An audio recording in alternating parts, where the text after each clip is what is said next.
So that's happening in the background.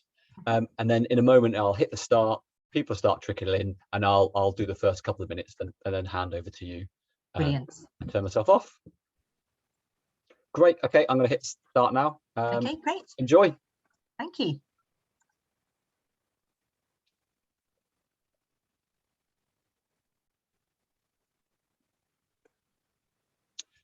Hi, folks. Just waiting for everyone to trickle in, find their seats.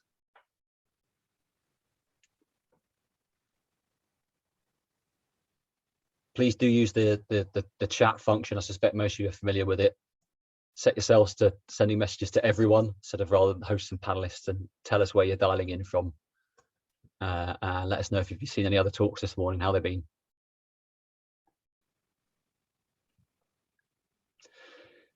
There's quite a lot of people signed up for the talk, so I'll wait till we get to triple digits before we kick off. Yeah, I suspect most people could add the words very and windy to their location this afternoon. Certainly wet and wild up in Lancashire.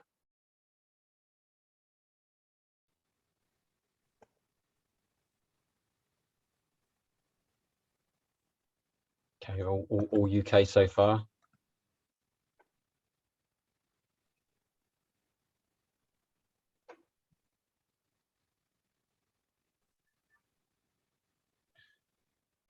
Right, folks, do keep letting us know where you're all dialing in from, and do highlight anywhere that isn't windy. That would be nice to hear.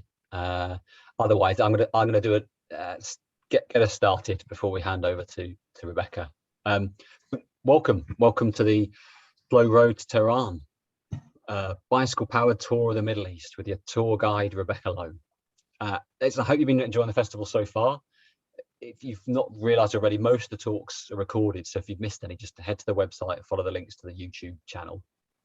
I'm going to bring up donations. I suspect most of you have had to remortgage your house to make a donation every time we've mentioned it, but in case you haven't yet, it's not for profit, everything's free to attend, but it's all organised by my wife around a day job and childcare, so donations to cover costs very welcome. There's a link on the website, and anything you could give would be very welcome. As most of you have gathered, there's a chat room for questions. Just a reminder, click on that thing that says what says hosts and panelists, and switch it to everyone so that it's not just me reading your messages. And then Rebecca will take questions at the end. Just make sure you use the Q&A button rather than the chat to ask your questions, and I'll read those out towards the end. And then finally, we've got the live transcript, those subtitles, which most people should be able to turn off. If you don't like them, just click the button, unless you're on an iPad, in which case you have to go and change your settings. Right, so Rebecca Lowe. Rebecca is a journalist, specializes in human rights in the Middle East. She's covered nuclear diplomacy in Iran, refugee rights in Lebanon, and she's even interviewed Aung San Suu Kyi back when she was cool. But more importantly, she has a bike and she's not been afraid to use it. Specifically, 2015, she set off from home to cycle to, through and all around the Middle East. We're talking Turkey, Lebanon, Jordan, Egypt, Sudan, Iran. Luckily for us, she's written a book all about it, Slow Road to Tehran, and better still, she's going to tell us all about it now. So over to you, Rebecca. Thank you very much, Tim, for that very kind introduction. I'm very excited to be here talking to you at the Cycle Touring Festival 2022 from the convenience of my loft bedroom. So yeah, thank you very much for logging in to hear my talk today. As Tim mentioned, my name is Rebecca. I am a journalist from London who specialises in human rights and the Middle East. And in the summer of 2015, I decided that I was going to get on my bicycle and cycle from London to Tehran, going through as many Islamic countries as I could along the way. And the first question that people tend to ask me when I tell them that I did this is, why? Why would you do such a thing? And well, I was in my early 30s when I decided that I was going to do this. And I had basically run out of ways to really annoy my mother. And for anyone who might be in a similar position to me, it really is a very effective way of doing that. And I actually have an email from my mum that she sent me shortly before I left on this trip, and I don't have time to read the entirety of this message to you now because I think we've only got about 45 minutes, but I'll just give you a few of the key words and phrases which I think sum up the gist of her sentiments, and these were devastated, dangerous, deprived, dangerous, awful, hostile, foolish, reckless, dangerous again, juvenile, terrible worry, risking life and limb, robbed and raped, and family disintegrating. She concluded this email, I think I shall have to hit the bottle or go mad. I'll start with the first option. Now, it wasn't just my mum who had some concerns about the trip. Some of my best friends had some reservations as well. A couple of them said that they thought I would probably die and had put the odds at about 60-40. Others were slightly less optimistic. There was a man in the pub who called me a naive idiot who would end up decapitated in a ditch at best.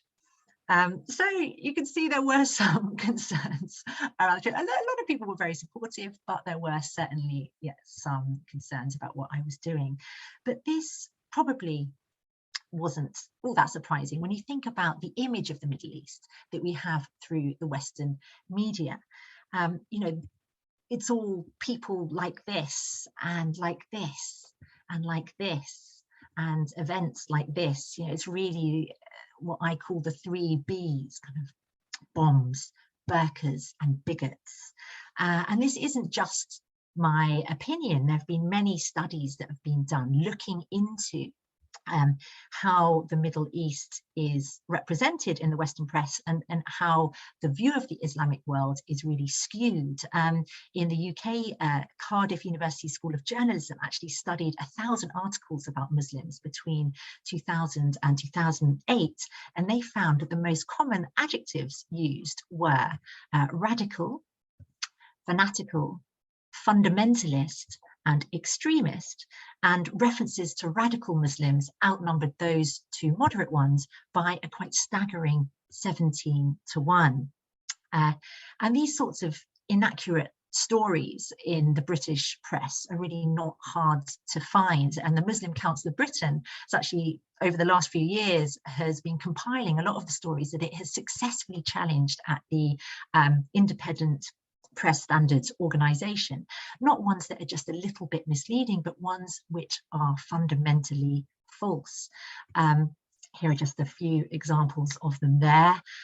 There was one headline in the Mail on Sunday which read, "A Muslim gang slashes ties of immigration raid van before officers showered with eggs from high-rise."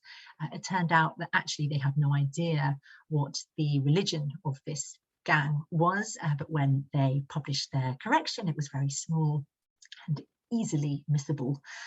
There was another one that was in a lot of the tabloids. The headline in The Sun was "Supermarket terror, gunman screaming Allahu Akbar opens fire in Spanish supermarket while carrying bag filled with petrol and gunpowder."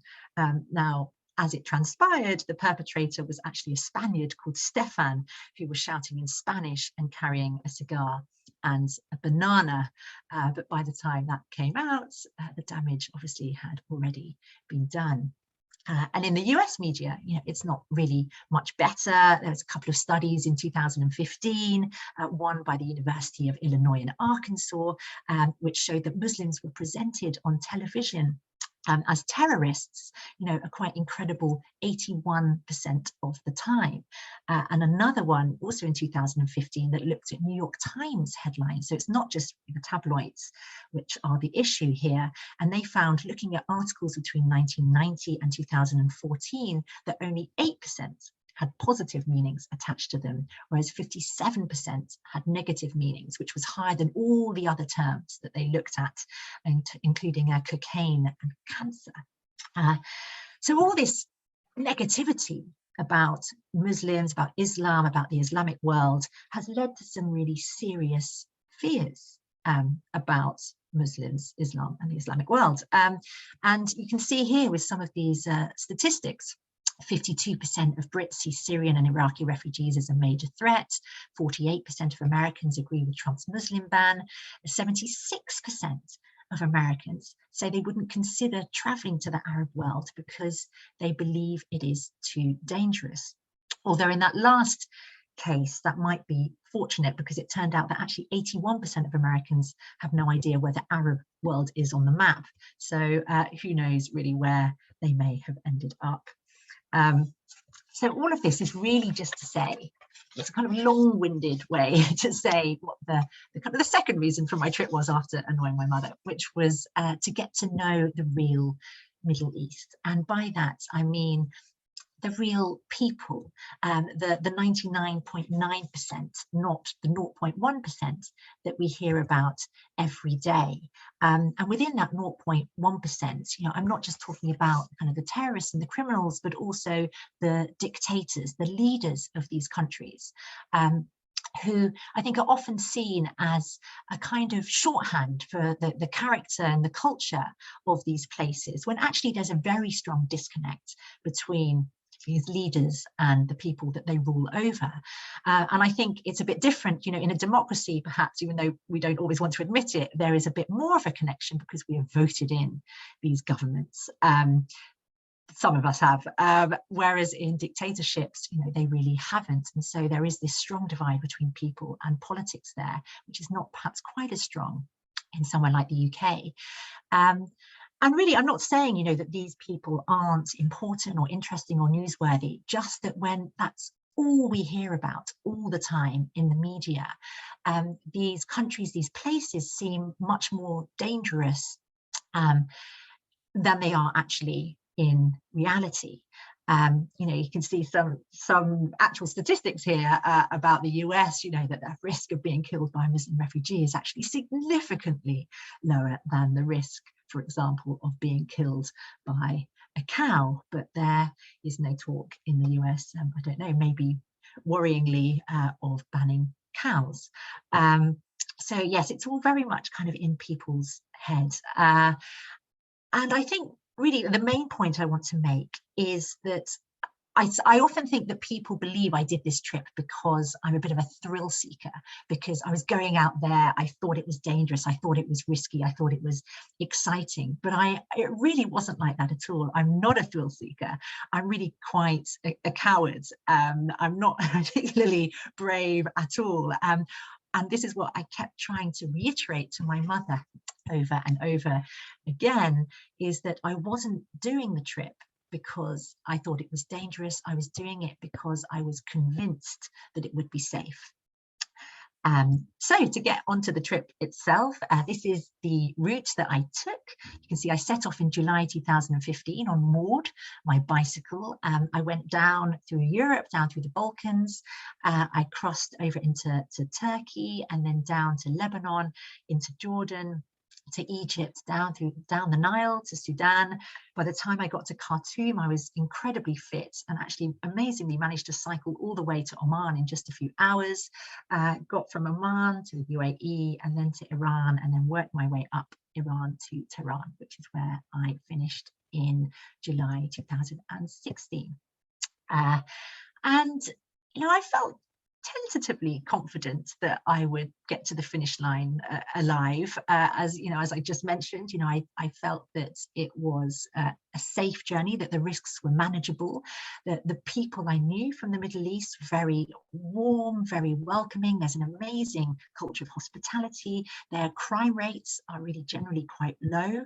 So these sort of external factors I actually felt fairly secure about. What I was less secure about were the internal factors, my own ability and experience, and whether I'd actually be able to do this trip. I decided not to do any training, for example, with the sort of slightly skewed logic that I'd be on the road for ages and I could just do the training basically on the job. So yes, I'm not sure whether I'd recommend that strategy in retrospect. I'd never been on a cycling tour before, beyond a London to Paris charity ride. I'd never ridden this particular bike before. So the Kona Sutra 2016 had been very kindly given to me as sponsorship by Kona. It arrived only 2 days before I was due to leave, so I didn't have time to practice on it or get it configured to my body. So, you know, that perhaps wasn't ideal in the circumstances. I'd never cycled with panniers before, and as most of you I'm sure know, that cycling with panniers is a very different state of play than cycling without. And so I spent the first few days of the trip just desperately learning how to steer and how to kind of avoid veering into bushes and traffic and small children like a kind of mad alcoholic. Yeah, so it took a while to sort of get into my groove, and I'd also decided to pack pretty much everything that I owned.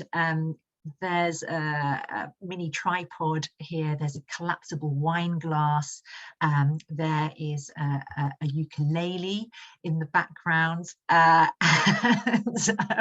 my partner Patrick actually came in when I was packing all of this the night before, and he sort of looked and said sort of how ridiculous it was that I was taking this ukulele, and I think he called me, I quote, a gap year tragedy.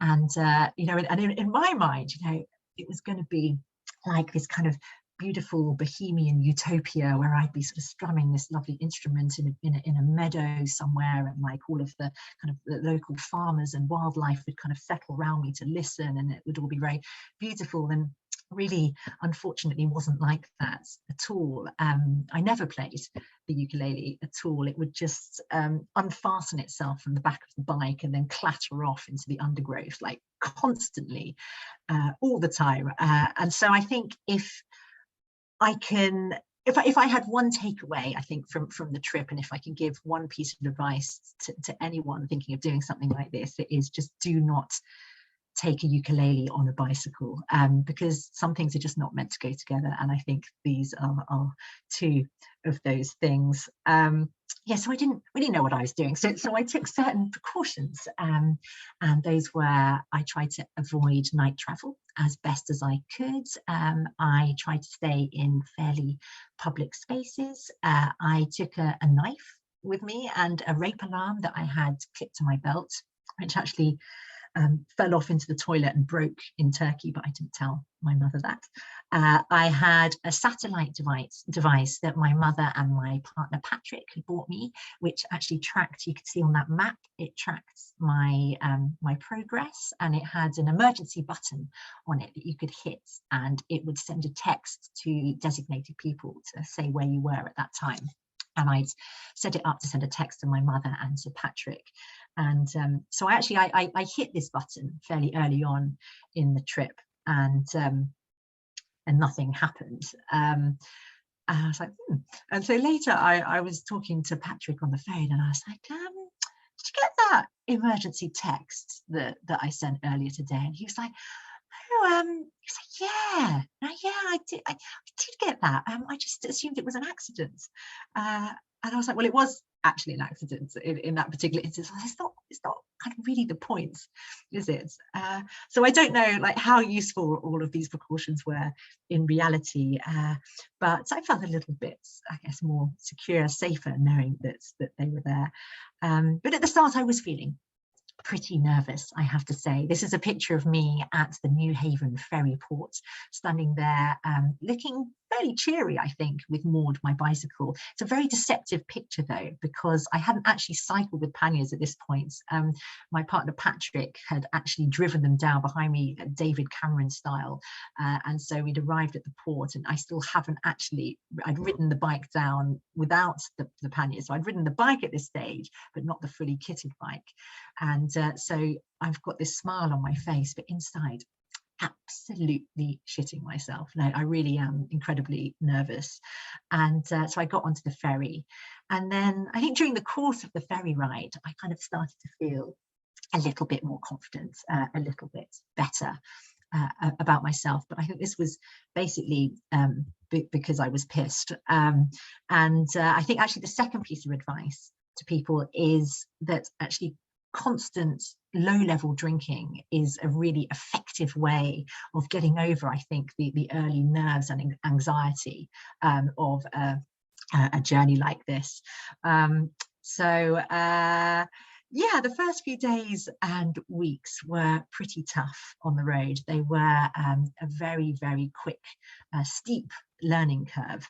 And you know, one of the things that I learned was that what I thought was a hill in London actually isn't a hill at all.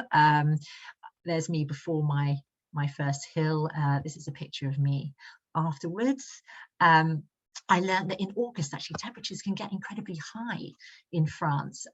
Here they are at 35.5 degrees, got up to about 37 in France, which actually I thought was very hot at the time, and I really struggled to cope with those sorts of temperatures.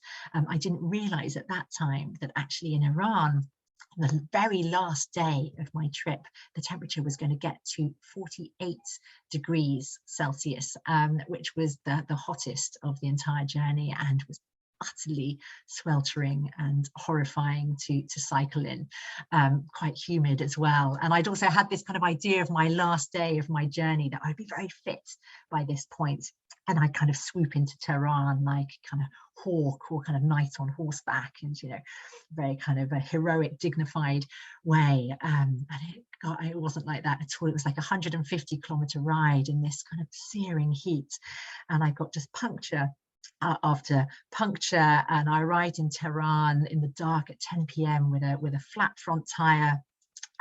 No bike lights because they'd been stolen in Egypt, and I was basically just half dead when I arrived, and just vowed that I was never going to get on a bicycle again.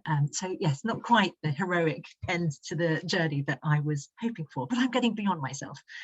So going back to the beginning, this learning curve, I think perhaps one of the most important things that I learned at the beginning was just actually how kind people would be to somebody on a bicycle. You know, they see you as harmless, as unthreatening, you know, as possibly in need of some sort of psychological help, because why on earth are you on a bicycle? You know, they are really curious about you.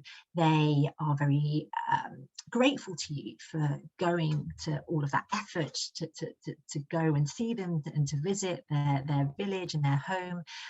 They really don't see you so much as a tourist, as a guest. You know, they take you into their home. You're kind of on their level. You know, you're not studying them from afar. You're like engaged with them. And it's just a brilliant way, I think, a bicycle, just to see the in-between parts of a country, you know, the parts, these areas between the cities and the tourist hotspots, where the real everyday life happens. And for me, that was very much the part of the Middle East that I wanted to see.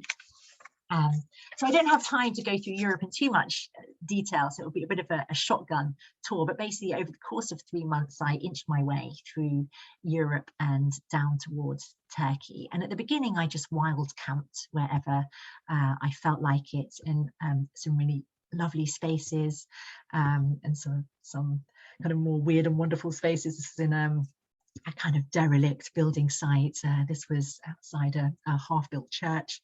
And then when the temperature dropped, and my scrounging skills improved, I'm a bit of a fair weather camper, I started staying more in people's houses and in the occasional grotty hotel. This was one of the hotels I stayed in, which I think came with like complimentary hair and blood on the wall, and lots of natural light. You see, there were no curtains.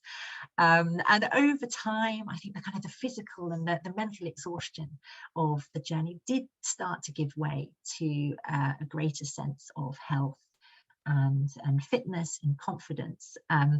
Though I have to say, one of my main sources of concern was my thighs, which I thought, you know, were going to develop into kind of these kind of leviathan beasts that would render me entirely unfit for polite society. And this fear was realized to an extent. This was a picture of me cycling in France, kind of near the beginning of the trip, and you can see actually the ratio there of thigh to waist is already looking a little bit troubling. Yes, some highlights of Europe. This is the Balkans, some of the really just kind of lush, stunning scenery, and in Bosnia and Montenegro in particular, like utterly beautiful. These fiendish hairpin bends that was on the Montenegro-Albanian border. It was quite an amazing thing to cycle down. Then there were these mad old crones in Bosnia that just kind of set fire to things. There was this lovely father and son in Bulgaria. I got my first puncture on a pitch black road, country lane in Bulgaria, and this father and son picked me up in a van, saved my bacon, and took me down the road to this guest house where this slightly crazy man welcomed me and gave me a meal of a pint of Johnny Walker and a bowl of tripe soup, which even to this day I think was both the best and the worst meal that I've ever had. Then there were these two men in Bosnia who, I was sleeping in that tent that you saw behind the church, and they woke me up with like a kind of chainsaw and a hammer, and kind of came to my tent, and obviously I was convinced that they were about to murder me, and it turns out that they were actually bringing me breakfast, and they were bringing me biscuits and cigarettes and this bottle that you can see of home-brewed Bosnian raki, which, if anyone doesn't know it, it's about 150% proof, tastes of pure gasoline, and has this sort of wonderful rare quality of getting you absolutely hammered just by thinking about it. Yeah, this is definitely kind of perked me up at the time, and just goes back to that piece of advice: constant low-level drinking. Very useful way to cope with that anxiety. Some low points of Europe: cycling 20 miles to the Montenegrin-Albanian border to find that it wasn't actually built yet, which meant that I actually had to go back and then go over those hairpins that you saw earlier. The rabid dogs that chased me all across the Balkans. And actually I met this Frenchman in Sofia in Bulgaria who very kind of kindly took me aside, gave me some advice about these dogs, and he said he'd lived in Bulgaria for 5 years and that I shouldn't worry about these dogs because he only knew 2 people who'd been killed by them in the time that he'd lived there, so nothing to worry about at all. The Balkan roads, which were pretty bad to start with and then got progressively worse. This was also quite a tricky thing to navigate. And then the very kind of poor infrastructure that I encountered along the way, and the general poverty of the people that I met, that really for me emphasized the great unearned privilege that I had as a kind of middle-class white Westerner on a bicycle, kind of going through some of these places. You know, I was whisking in and out of these towns and villages, you know, willy-nilly, while other people were really imprisoned by circumstance. And that, you know, one great example of that is obviously the refugee crisis, and that so many people, while I was going in one direction, were coming back in the other direction. So this was the height of the refugee crisis, in kind of the summer end of 2015, and they were doing much more challenging, much more courageous, much more intrepid journeys than I was in the other direction, and yet, you know, here I am doing talks and writing books, and they are being abused and assaulted and imprisoned. So this is the world that we live in. Yeah, so these were a few of the refugees that I met in Harmanli, in a Bulgarian refugee camp, which is on the Bulgarian-Turkey border, and they were very generous and kind to me, and they helped me smuggle me into one of these camps that they were staying in. You can't actually get access to these camps normally as a member of the public, but they managed to sweet talk one of the guards and get me in. This was a slightly gloomy looking barracks where they stayed. This was the bathroom. You can't really see it, but it's very flooded, very grimy. The sink was on all the time, so it was overflowing onto the floor.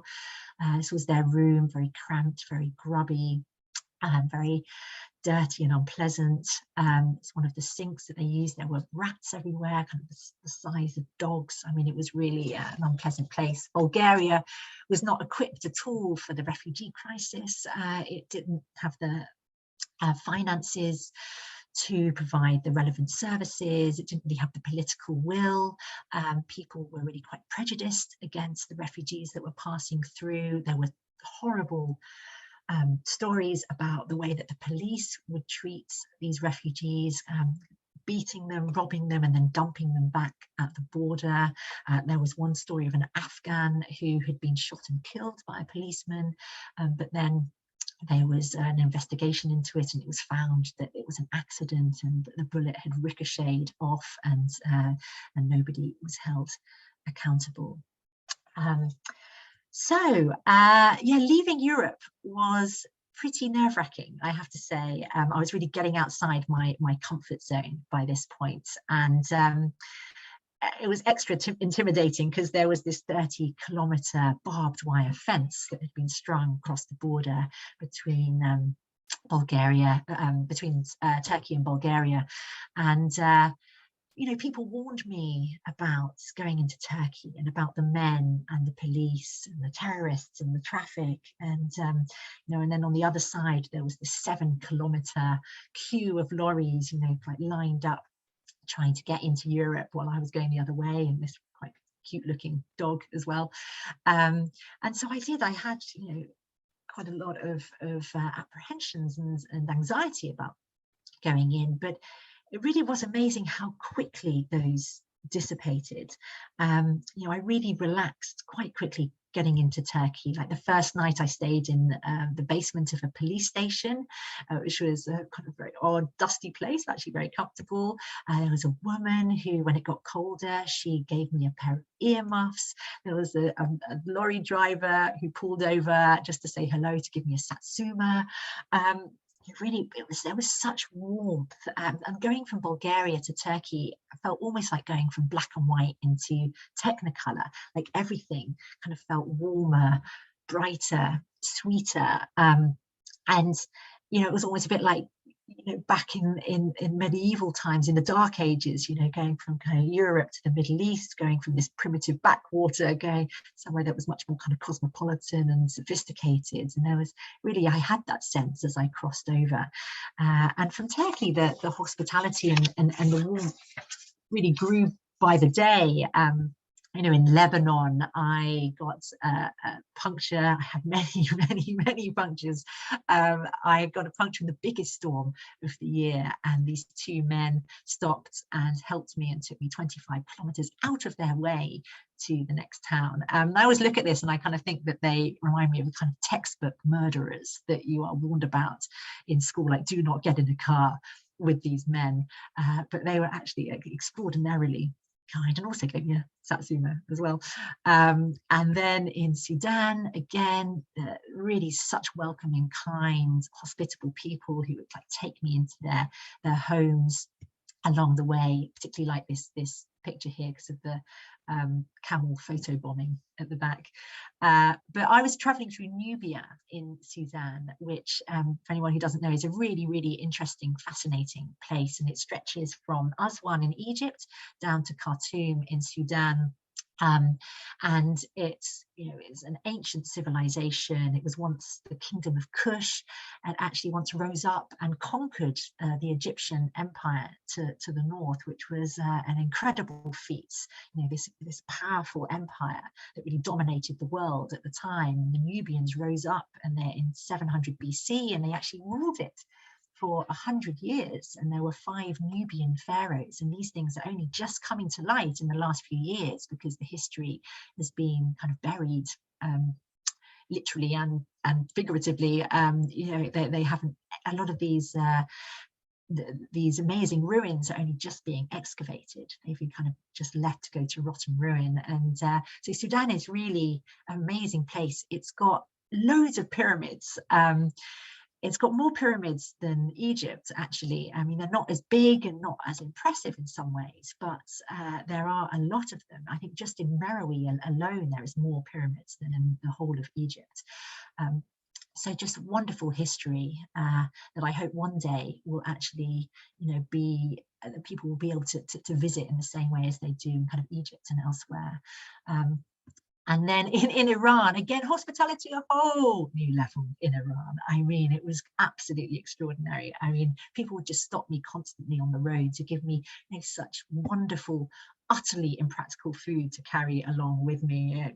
And they give you watermelons, bread, bags of cucumbers, the things that look like don't really fit in my panniers. So sadly, a lot of it would have to be discarded. And actually, Iran really kind of pulsed with these fascinating contradictions that, politically they saw foreigners as a threat, but on a personal level, they really saw you as a friend.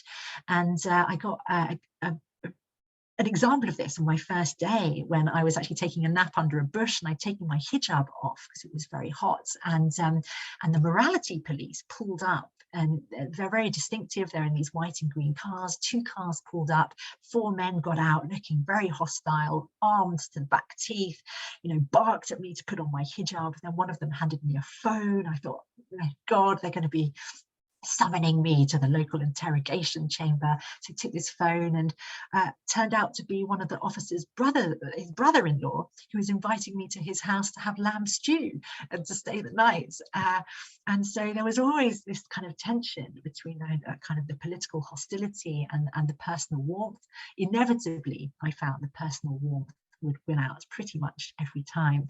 And I do think, that perhaps when we think about Iran, I think it's important to think about that disconnect between politics and the people, as it is perhaps across the region. And what I thought was really interesting was that when they look at Britain, are quite good at making that distinction, because they see our British government and the establishment as something that has something that they are kind of negative and hostile about because of the history of our kind of machinations in Iran, and everything that we did there. Whereas actually they look at the culture of Britain and the people of Britain, and they're very, very kind of welcoming and warm and interested in us as a culture. And so I just find that fascinating that they can make this disconnect, whereas we perhaps can't. Actually, in terms of the British government, they see the government as a kind of wily fox. And there was a joke that someone told me, where actually not a joke, actually more an anecdote, I don't know if it's true or not, about the Shah when he was toppled in 1979, and he was a Western puppet, but even he was convinced that the British had turned against him and double-crossed him. And he said that if you lifted up the Ayatollah's beard, then you'd find kind of "Made in England" written underneath, because they were so sort of suspicious of British motives. But yes, so going across the Middle East, I did find that my main concern was not kind of terrorism or crime or any of that. It really ultimately was just eating so much and drinking so much tea that my bike Maud would not physically be able to support me, because there were times actually when the hospitality was just a little bit overwhelming. In Iran, there was this young English, a scholar of English on the left here. He was a translator, spoke very good English, and he refused to let me go to bed until I'd read his 5-page literary critique of Sherlock Holmes and given him a meaningful interpretation of various British idioms, including "Bob's your uncle" and "mad as a bag of ferrets." And then in Egypt, again, I was sort of effectively held hostage in this very remote farming village by these lovely people, really, who wanted me to try on all of the women's clothes and then kind of ride the donkey about 5 or 6 times around the sorghum field. So, so yes, it was sometimes a bit overwhelming. But in terms of Egypt, I just wanted to say, I think Egypt can get a bit of a bad rap because in some of the tourist areas, it can seem a little bit suffocating sometimes. You know, people are trying to rip you off or kind of drag you into various tourist sites. But I did find that outside of those areas, that the Egyptians are really some of the smiliest and kind of sweetest people that I met. And so I just sort of threw in a few pictures here to show. I love a camel picture, to show some of the people that I met along the way.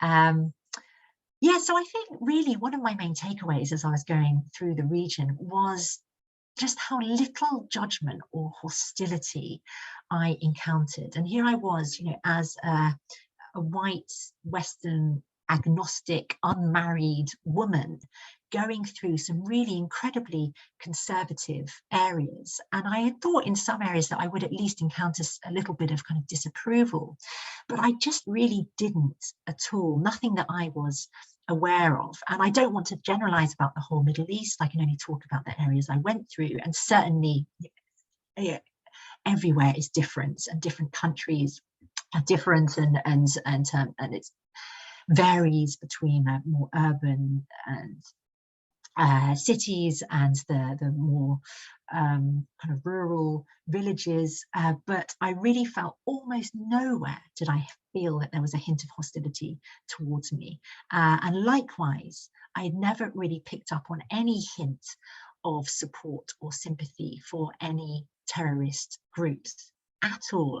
In fact, what I really felt was that people were kind of angrier and actually more frustrated about it than perhaps we are in the West, because they felt that they were kind of being held to be complicit in some way. They were tarred with the same brush. And my overwhelming feeling after finishing this trip was really that Islam was a religion of peace. It was gentle, peaceful, warm, welcoming, and this actually tallies with a few polls on the subject as well. I've got one here that I always think is very interesting, and this is actually about Muslims in the US, and it's from 2017. It finds that 76% of American Muslims believe killing civilians is never justified to further a political, social, or religious cause, compared to 59% of the public as a whole, which is a 17% difference.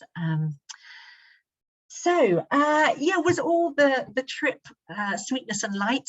No, obviously not. Men is one question I get asked about a lot. You know, was that a problem? And I would be lying if I said that I didn't have any issues with men as I was traveling through. This is clearly not a problem that is confined to the Middle East, see with the Me Too movement and so forth. I mean, this is very much an issue that we need to face globally. But there were areas that I was passing through where I did feel like there was a sense of bigotry and entitlement that did run quite deep, and certainly in some of the more conservative areas, particularly as well in Jordan, in Egypt, and in Iran. In Egypt, these young tuk-tuk drivers were kind of the bane of my life. I'd always try and squeeze my ass as I was passing by, and this one was a little bit unfortunate. I had a police escort for a lot of the way, and they actually saw him doing this, and they dragged him out of his tuk-tuk and they started beating him up effectively, as you can see from these pictures. And actually only one the people that I hated more than the tuk-tuk drivers was basically the police, because of their extreme brutality. And so it was really quite an unpleasant thing to witness. Though when they started doing it, there was also a little part of me, I have to admit, that was a little bit gleeful because I was so angry about it. But I did stop it, perhaps not quite as quickly as I should have done. But then in Jordan as well, this guy on the left, I hitchhiked, got into a truck with him, and he started blowing me kisses along the way. And then he sort of tried to start sort of fondling my breast as I was sitting in the truck, and I got he was getting very upset and very panicky about this. And so I was trying to stop him, and I got out my fake wedding ring, kind of showed him that didn't help. And I got out my fake children, which are the photos of my children on my phone, and showed that to him. That didn't help. And so in the end, as a last resort, the only time I did this on the whole trip, I got out my very kind of unfake penknife. I kind of waved it vaguely in the vicinity of his groin, and that actually amazingly worked. Turned out that he was a big coward, and he just let me out at the side of the road, which was a huge relief. So these incidents really did anger me, and they frustrated me, and it was much better for me than it would have been for a local woman, certainly. But I think the question is, should this put women off traveling in regions like this, or indeed anywhere around the world on their own? And for me, you know, the answer to that is a resounding no. I do think the danger is overblown for a start. Like, the vast majority of men that I met were kind and respectful. Most of the chauvinism that I encountered actually manifested itself less as aggression and more as a sort of overprotectiveness, which I think is, you know, problematic in its way, but it's very much more the sort of tolerable side of sexism.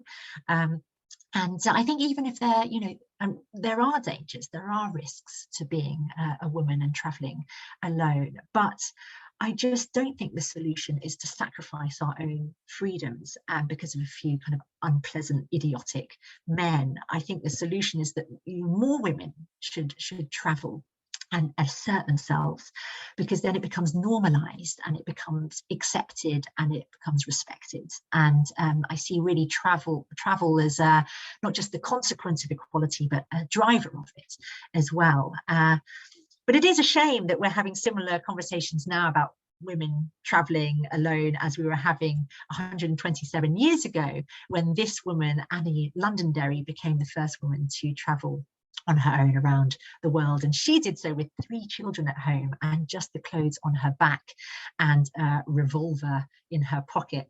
I think she was a massive cheat. I actually think she did most of it on boats and actually barely cycled at all, but still a very heroic woman at the time. And yeah, and so certain places that I went through, you know, it was really heartbreaking that there are, you know, women in certain areas, such as Upper Egypt, for example, where they still don't have the same rights that Annie Londonderry had back in the 19th century, you know, where you don't see women on bicycles, where it really isn't an accepted thing culturally at all.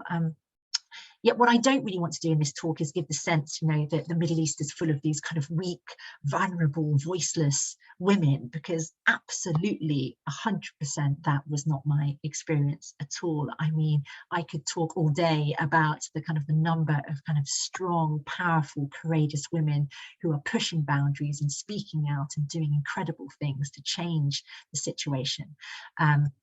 In Cairo, this was one of the cycle groups that I hung out with, and actually there's a lot of female cyclists in Cairo, in some of the bigger urban areas, you know, in Tehran, in Cairo, and Beirut, Dubai. There's actually really quite a lot of women who are cycling there. So, you know, there's lots of cycle groups. This is just one of many in Cairo. And just to give you a few examples of some of the inspiring women that I met along the way, this was a female activist from the Syrian town of Madaya. I met her in Turkey, in Gaziantep.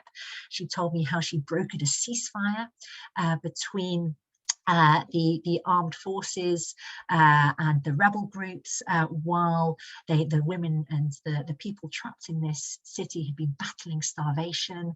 I think a kilogram of rice cost about $100 at that time, and they'd done so while still kind of educating the children, just doing astonishing thing to kind of keep the community strong. She was part of this civil activist group that I spent Christmas with in Gaziantep, run by a woman as well, and they were telling me how frustrated they were about the West's obsession with ISIS and jihadist groups, you know, and how, you know, the real problem was Assad, and how the original values of the revolution were really and still very strong, despite the fact that the West's kind of lost interest in Syria now, kind of feel that perhaps the war is over. But these ideals of freedom, of democracy, of equality, you know, they're still alive for the people who are trapped inside.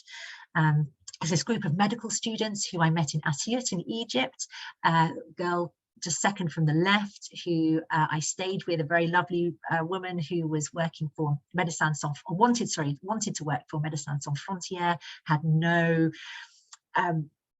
inclination at all to settle down, have a relationship. She kind of wanted to do what she could for, you know, to benefit the world with her medical knowledge, and she, you know, it was real strength, I think, in her wearing the niqab, because it's really frowned upon actually in Egypt. The government is against it, most people are against it, and she had sort of decided independently that she wanted to do it for her own personal religious reasons. So yeah, she was a very fascinating person that made me face, I think, some of my own preconceptions that I had about sort of seeing women cover up in this way. There was this group of women in Sudan who were tea ladies, and that years ago, you know, they would be selling tea for just a tuppence in the street, and under very difficult conditions, being attacked by men, by the police. And the woman on the right, an incredible woman, Awadea Mahmoud, she'd actually set up a nationwide tea cooperative to look after these women, so they would pool all of their resources and help each other out. And this has just utterly revolutionized their livelihoods. So she was a very fun and feisty woman that I met there. Then in Iran, this Nasrin Sotoudeh, this is actually a very sad story. She's an incredible human rights lawyer, really incredible, doing amazing things in Iran for many years, has had many stints in Evin prison, and she's actually unfortunately in Evin prison now. She is serving a ridiculous 38-year sentence, effectively for representing women who were protesting against the mandatory hijab. And she was one of the few people, that activists and lawyers, who were willing to meet me when I was in Tehran, because she was utterly fearless, and an amazing woman. And this woman on the right, called Gizing, she also, I feel like I'm saying the word fascinating a lot, because I don't really think there's another word for it. Like, these women were just extraordinary. She was a lesbian who had come out online, and you just don't do that in Iran. And she'd sacrificed a lot of friends and family in order to do that, because she wanted to encourage honesty and equality in relationships. And really, you know, in Iran is a very difficult place to be a woman. You have to cover up all of your skin, you have to cover your hair, you have to get permission from your male guardian to have a passport. To get divorced is incredibly difficult as a woman, very easy if you're a man. And when I was there, in certain places, cycling was forbidden as a woman. And actually shortly after I left the country in 2016, around sort of September, the Ayatollah came out with a fatwa that actually banned it across the country, and because there was a bit of ambiguity as to, you know, whether it was really prohibited or not. But little did he know that Iranian women are, you know, they're so spunky that actually all that did was encourage them, and that just then thousands of women then took to the streets on their bicycles. So it utterly backfired brilliantly. But I've just got a few pictures here, actually, of the different types of women I met in Iran, because I think it gives a sense of the very kind of divided country that it is, because it's almost like two countries in one. Of kind of, you have the kind of more conservative religious end of the spectrum, and then you have the much more liberal progressive end.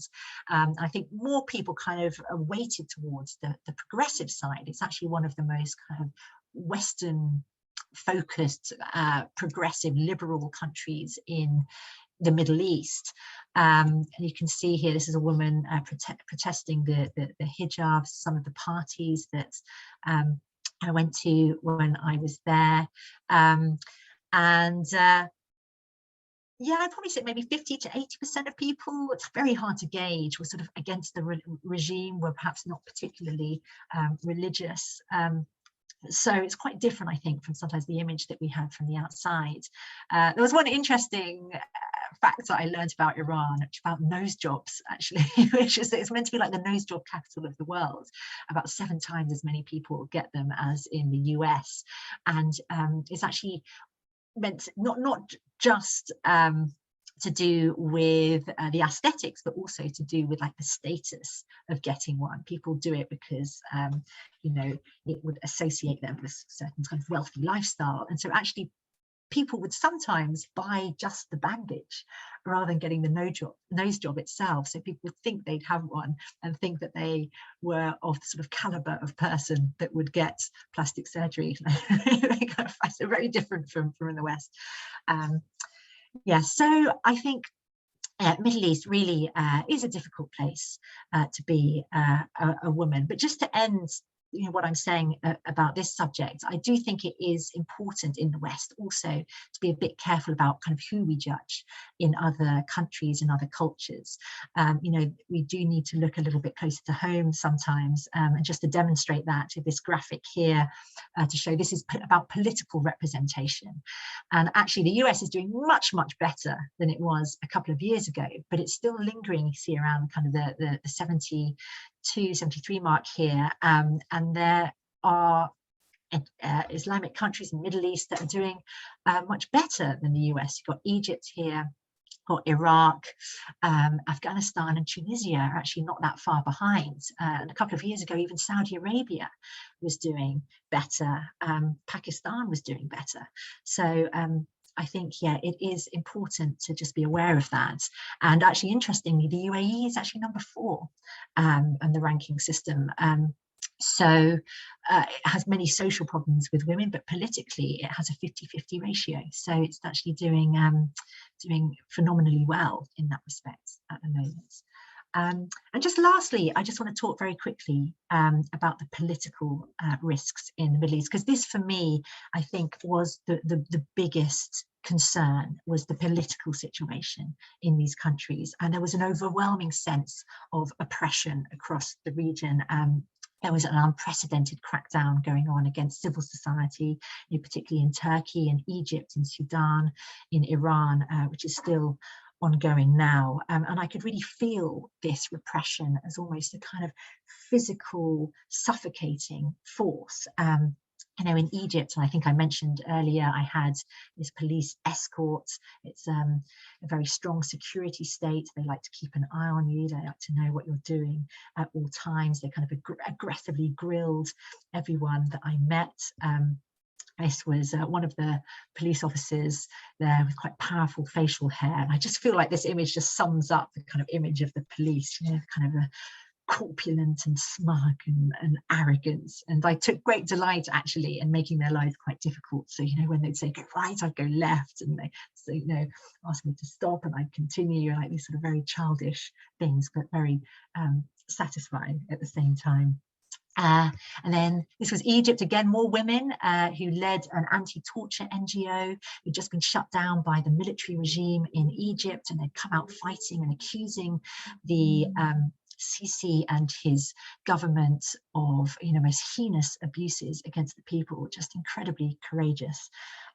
This was in Sudan, a newspaper that had just been shut down by the regime, and this is the editor talking to the journalist. I think actually this is just when the newspaper reopened after being shut down for a number of weeks.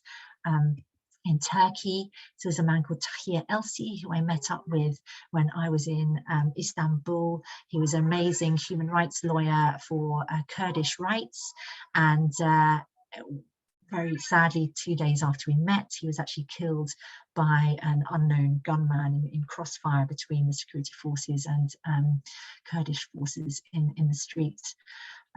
In Iran, again, like huge repression. The supreme leader wields immense control there. No one really wants a revolution. There's a few kind of scuffles occasionally, kind of political uprisings, but they're usually quashed pretty easily. This was an NGO specializing in children's rights who I met, and they're constantly not doing anything too controversial, but just constantly under pressure from the regime nonetheless. And so, yeah, so it was really kind of quite a sad state of affairs in many ways. And obviously the most manifest evidence of this great wave of repression was the refugee crisis. And so I visited a number of camps as I went. This was an unofficial Syrian camp, very damp, no running water, very little electricity, children in bare feet, really kind of unpleasant conditions. Just a few pictures of that here. And then I went to some Palestinian camps, and the Palestinians really an even worse situation than the Syrians, because Syria had distracted a lot of the attention and also the funding. And so they kind of very much felt like the forgotten people. There wasn't much political will to help Palestinians. They didn't hold many rights in terms of kind of education, health, work.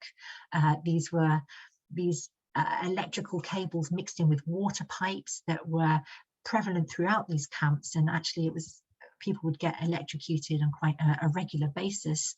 There was all these photos everywhere of the martyrs, who had been killed in these camps, asbestos in the roofs, really very, very difficult conditions for these people.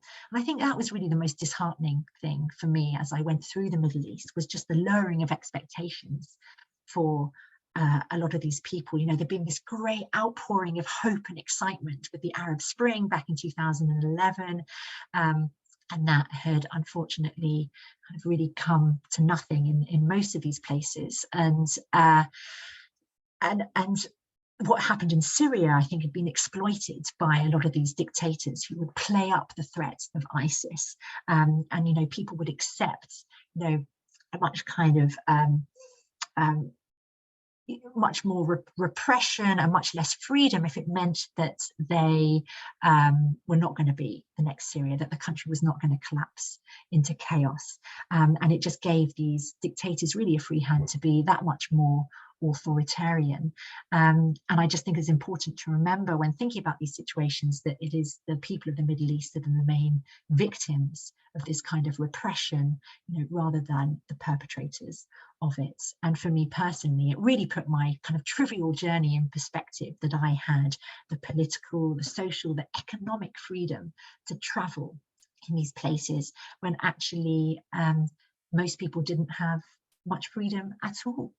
And that freedom is actually a rarity in the world. I'd always grown up with it in the UK, and it was just something I took for granted, like the air that I breathed. But actually, freedom is not the norm across the world. It is the exception. And I felt at the end of this trip, it was a real kind of tangible thing to be cherished. So in conclusion, so I know I've run over time, so I will wind up quickly.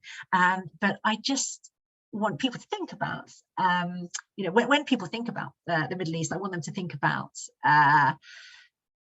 not just these people, not just these 0.1% of people that you read about in the press and the media all the time, just to think more about the 99.9%. These are incredible, complex, beautiful, multifaceted countries, and they are more than just the headlines in the tabloids. So just a few pictures of some of these lovely people that I met along the way. And if nothing I've said so far has convinced you to go to the Middle East, then I think go for the landscape, go for the architecture. Again, just a few pictures here. And actually, if you go there, the likelihood is that you'll have these places all to yourself, because so few people actually kind of want to go to the Middle East at the moment. So yeah, it really is a stunning, wonderful region of the world. Yes, sorry, I'd end on this this picture here, just because I love pictures of camels, and it's one of my favorite pictures, and I couldn't really shoehorn it into the talk anywhere else. So I just leave you with that face, and just, try and encourage you to go to the Middle East if you can. It really is a wonderful place to go, and even cycle it if you want to, because I can confirm that your mother will forgive you eventually if you do so, although it may take several years. So thank you very much for listening to me. I really appreciate it. And now I'm very happy and open to take any questions that you might have. Rebecca, that was ace. Thank you so much. I know it's strange talking into a webcam for an hour, especially since you mute the whole time, Rebecca.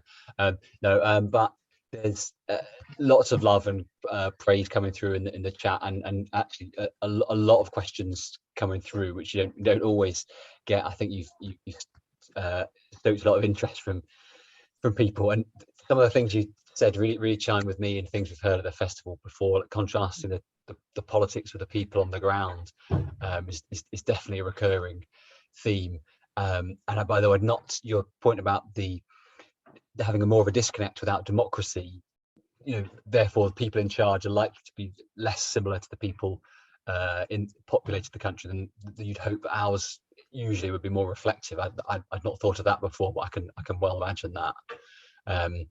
And that's the point about how they're presented in the media not only changes our perspective of how we view people in that part of the world, but the fact that they know how they're presented to the rest of the world, and they're sort of understandably angry about it. But on the plus side, I felt like they almost went out of their way to demonstrate even more that no, I'm not a terrorist, I'm going to give you a tangerine. Like that's the kind of people we are.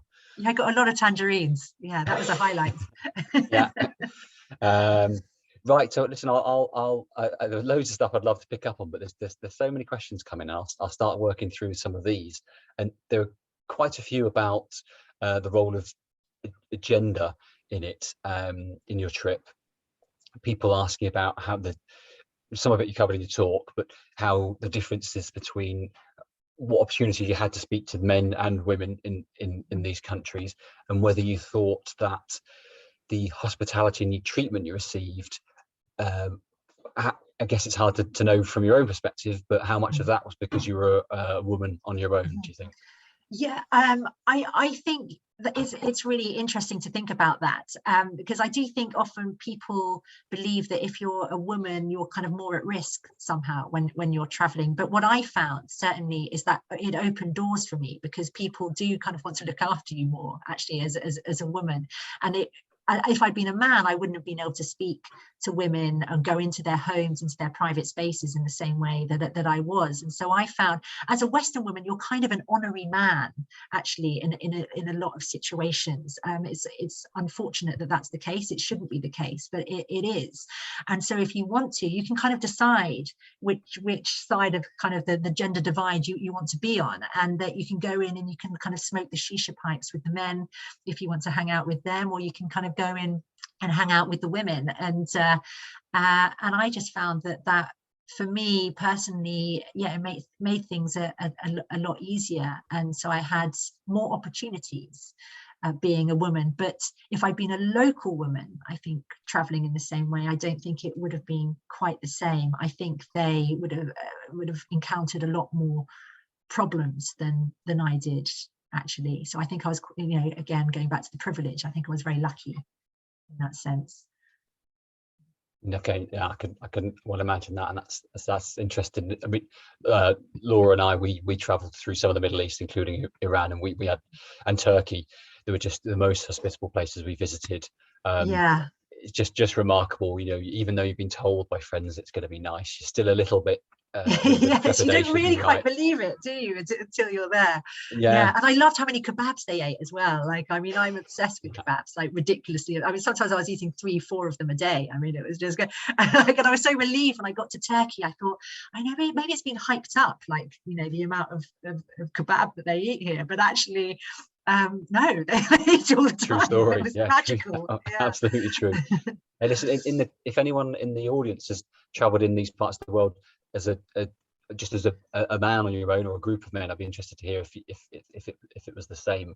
We often felt that we probably, on a bike, you're not very threatening anyway, because you can't run off with anyone's TV. But we felt as a couple, and perhaps again, just as a woman on your own, it's even less threatening when you knock on someone's door and say, "Can I put my tent in?" Yeah, I don't think that a sort of woman thing. on a bicycle is perhaps one of the least sort of threatening types of people you can imagine. I think certainly me, you know, because I'd always look so haggard and tired and hungry, and I was moving so slowly. I think that no one could have really seen that I was threatening in any way. So I think that was probably quite helpful. I'm sure there's potential opportunity for a female criminal mastermind there to Yeah, get on your no, bike. this I actually did this. I was like, if someone really wanted to pull off a massive heist, doing it on a bicycle is the way forward. Like, yeah. Well, maybe it'll be a potential talk for next year. Anyone up for that? We can guarantee anonymity. I don't want to give away my secrets. So another few different questions around language barriers. Ask if you speak Arabic or Farsi, or how you've got around those issues, because I guess, you know, you've met a lot of people, a lot of interesting stories. How did you cope with all of that? No, I mean, this was certainly an issue. Like, I had very, very basic Arabic. I actually did an Arabic course before I went, but I accidentally somehow signed up to an intermediate classical Arabic course when I'd actually meant to sign up to a beginner's modern Arabic course, and I ended up learning basically how to read the Quran, because I couldn't, they wouldn't give me my money back. So once I realized my mistake, I had to do the course, and so I didn't learn any phrases like, you know, hello, how are you, you know, may I have a kebab, like, you know, all these kind of useful things. I just I learned how to read the Quran, and so I kind of went out there with a lot of useless knowledge about Arabic, and so it was certainly a struggle, and I, you know, didn't really know any Persian at all, and just picked up, you know, a few phrases and things, and same with Turkish as I went.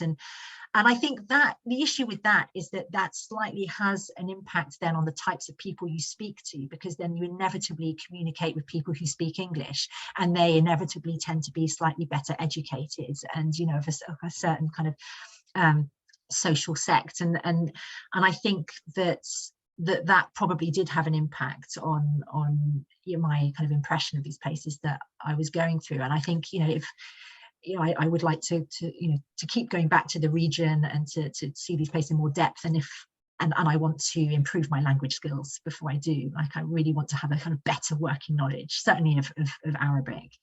So that's something I'm kind of working on at the moment. for next time. Yes. Did you use any technology like Google Translate or anything like that? I did, yeah. I used Google Translate quite a lot, actually. Yeah, I found that was very useful. And Semaphore, you know. And, I was like, oh, what app's that? Oh, okay, yeah, we use that one. Yeah. Yes. I think things like your point you make about tending to, if you're speaking to English speakers, you get a biased slice, and we certainly found that with using like warm showers and couch surfing, you tend to meet a certain type of people who would always be, you know, right on liberal. So it was really interesting when we'd just get taken in by people in Turkey and Iran, and you'd use Google Translate, and didn't be anyone at all radical, but certain people who would support Erdogan in Turkey and thought actually he was an all right kind of a guy. And it's good to see both sides, isn't it? Absolutely. Yeah, you're absolutely right. And I think, yeah, also you're right about, when you stay with people through something like couch surfing, or when you bump into them in the street. And I think that was what was quite good about somewhere like Iran, was that even though couch surfing was amazingly prevalent in Iran, I don't know whether I was very surprised, because it's banned there, I think, officially, but everyone's on it. And so I was really surprised, but I just found I didn't have to use it, because, you know, you just arrive in a place and that people just immediately start inviting you into their home. And so, yeah, in Iran, it was interesting, certainly in this kind of southern part of Iran, I actually met a lot more people who were pro-regime than I was expecting, because I'd sort of heard that, you know, that the country was kind of vastly more kind of weighted towards the liberal side. And I think it is weighted towards that side. But I also thought perhaps some of these people that had told me that, you know, 60-80% of the people were kind of anti-regime might have also been in their own little liberal bubbles, because in Iran, people don't really interact with each other. The people at the end of the two ends of the spectrum, you know, they aren't really part of each other's lives. And so I went into a lot of houses, and you go in and you see the photos of the Ayatollahs Khomeini on the walls, and I was always a bit taken aback by quite how many houses had that. So I don't know whether you felt the same when you were there, but that was quite interesting to me. Certainly. I do remember at least one or two places for the Ayatollahs on the wall. We got to love those guys in poster form, Yeah. with just the reassuring beards everywhere. Yes, And yes. with one guy we met, we went for his dinner with his brother, who turned out he was in the Revolutionary Guard, and immediately like, oh no, check the Kindle for inappropriate material. But when we talked to Yeah. him, his view was just it was a decent job, paid well, and paid the pension, and he was. Yeah. I'm sure there are plenty of who are zealots about it, but for him it's just a job, and Absolutely. Yeah. same Yeah. everywhere. Yeah. Yeah. No, absolutely. Yeah. Right, predictably, lots of questions, not least from Laura before the start of the talk, about the practicalities of getting into Iran, Mhm. visas. Did you have chaperones and Mm. all those sorts of things? Can you talk to us a Mhm. little bit about that? Yeah, I think I was quite lucky with this.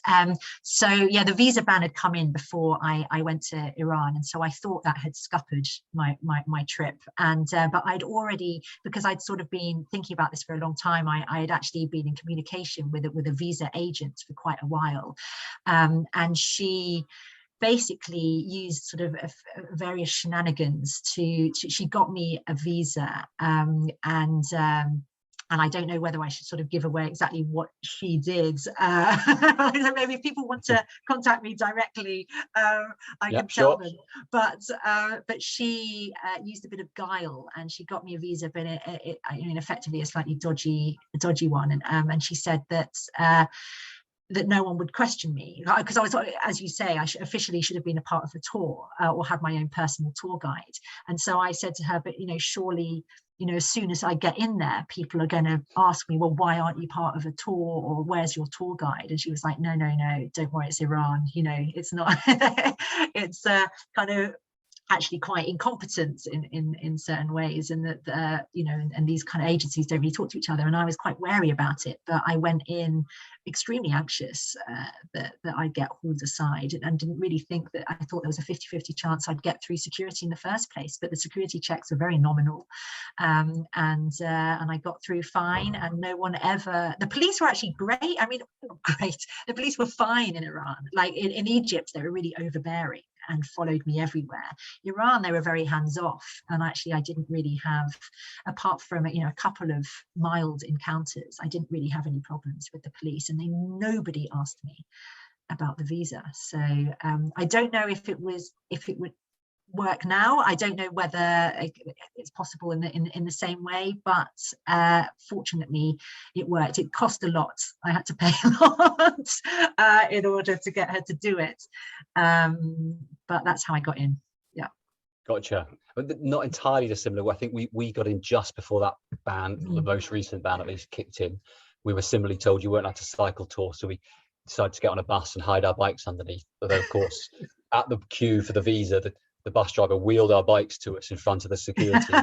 But just like you, they were not bothered. I guess the difference between someone at the top of the pile writing something on a website saying bikes are banned, and then every single border guard being told about it, it's just just not that connected, is it? Exactly. Yeah. And I think a lot of these kind of big kind of military or security countries, like, you get the impression that they're really quite kind of functional, but actually they're not. Like, a lot of it is a lot of bombast, and actually if you kind of dig down, like, there's huge dysfunctionality. And like in Sudan I found that as well. Like, these at the time, it was time when Omar Bashir was still in power, and he you would kind of think that this was a very kind of powerful security state, but actually, like, everything, the whole thing was chaotic, and like the agencies didn't speak. It was like a million different security agencies, and none of them ever spoke to each other.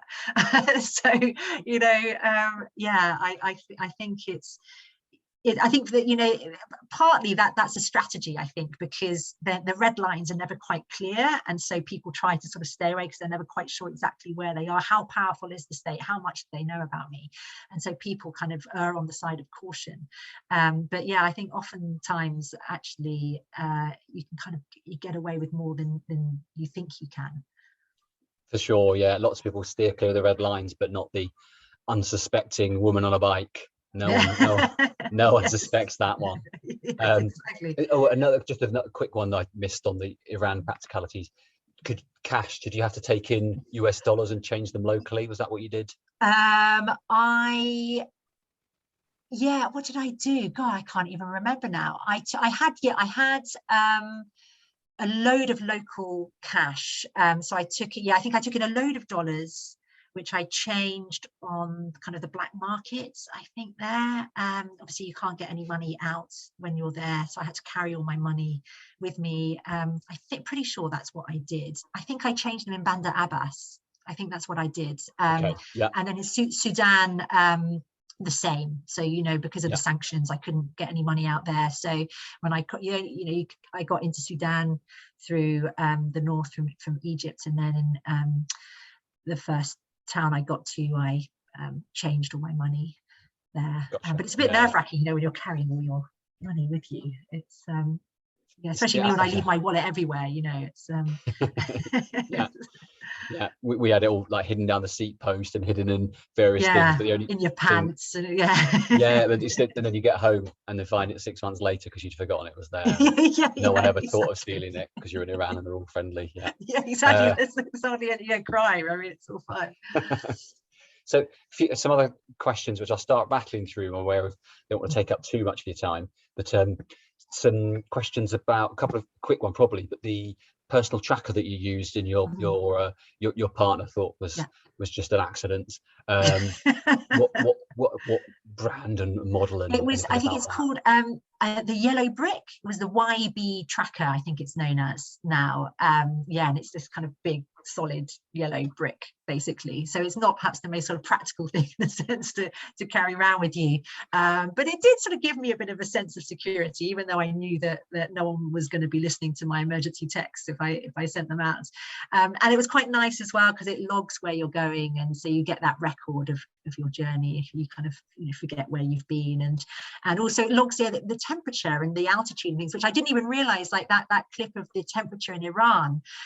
For years afterwards, I didn't know that it was that temperature, and I couldn't work out why I'd struggled. I really kind of almost killed myself on that journey. Like, it was a real difficult journey. I was like, why is it so hard? And then I saw that. I was like, it was really hot.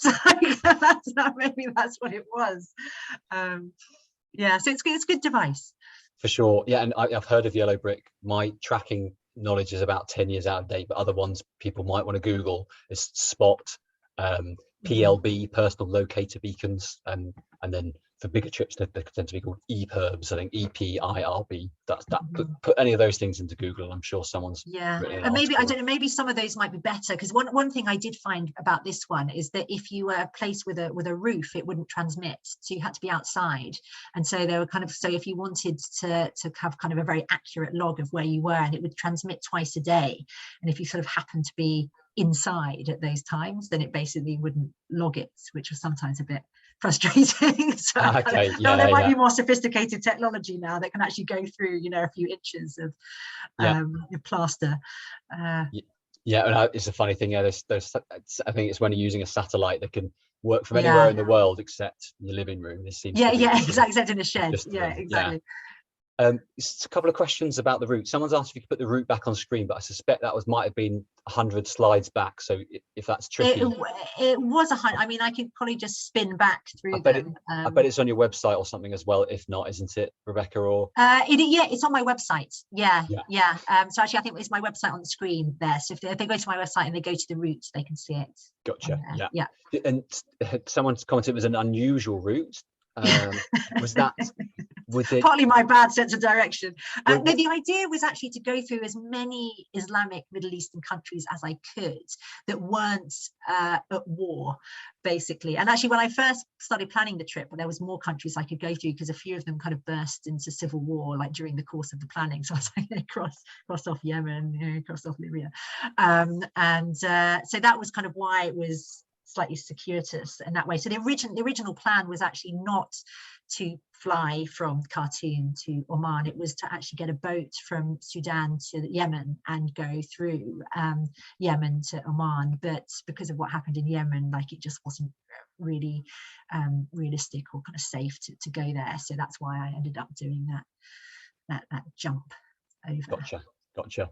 Listen, there are lots of other questions, but we're probably not just going to get through all of them, just because I suspect we could just. And I'm happy if people have questions they want to sort of drop over to me. I'm very happy to answer them as well, like over email or whatever suits. So perfect. But listen, there's one I'd love to finish with, which is a question about the book and the writing process. Did you set out to do this journey with the book in mind? Did it come out after? Did the idea come afterwards? How was the process? And then ultimately give us that publication date and the best way for people to get hold of it. Yeah, I didn't set out to write a book, actually. I set out to kind of write articles and to get material, journalistically, but I didn't actually set out to write a book, and certainly not to write this particular book. And in a sense, I think it would have been a bit easier if I had, because I think when I came back, I had all this material. I wasn't quite sure what the angle or focus of it was going to be, and it ended up therefore taking much longer, because I was sort of wading through the rushes and trying to sort of see what the themes were. And so no, I didn't plan to, and then ultimately kind of what came out, the book is a lot of the drive of the book is actually about the connections between the Middle East and the West, and about perhaps our complicity in how the Middle East has turned into what it is today, like the conflict and some of the chaos in the region. And I think we sometimes look at it and think it's like their problem, it's something that they have to deal with, but actually historically I think we have a lot of responsibility there. So the book is about the journey, but it's also tries to weave in something of like the history of Middle Eastern Western relations as well, and so that's what the book's about, and it's coming out on the 24th of March and is available for pre-order now. If anyone feels like they'd like to pick that up. Definitely keen to get my hands on a copy myself. Is there any way in particular that's good for you, for people to buy it from? No, I mean, I guess I always encourage people to get it from their local bookstores if they can. I think that's always a great thing, to try and encourage that as much as possible. But no, I mean, wherever people like to. I mean, if they want to buy it, that's great. That's enough for me. So yes, I'll leave it to people's own discretion. Fair enough. Listen, Rebecca, that was a really good talk. I really enjoyed it. For me, and I'm sure lots of others, it's brought back memories of own cycling trips, and for plenty of others I suspect are now planning their own routes across that part of the world. So thanks so much for doing it. Really looking forward to reading the book, and thanks for the kind offer of answering other people's questions afterwards. There were more coming in, and lots of positive comments throughout the whole time. So listen, thank you so much for coming to speak to us today, Rebecca. Thank you very much for having me. Yeah, it's been a real pleasure. So thank you to everyone for logging in and listening. Yeah, it's been great. Ace. All right, folks, thanks for all the comments. Thanks for dialing in. Sorry if I didn't get to all those questions, but thank you for posting them all. 2 more talks left this afternoon, and then we're all done for the festival. So thank you very much for everyone for coming along, and thanks again, Rebecca. See you later. Thank you very much. Bye.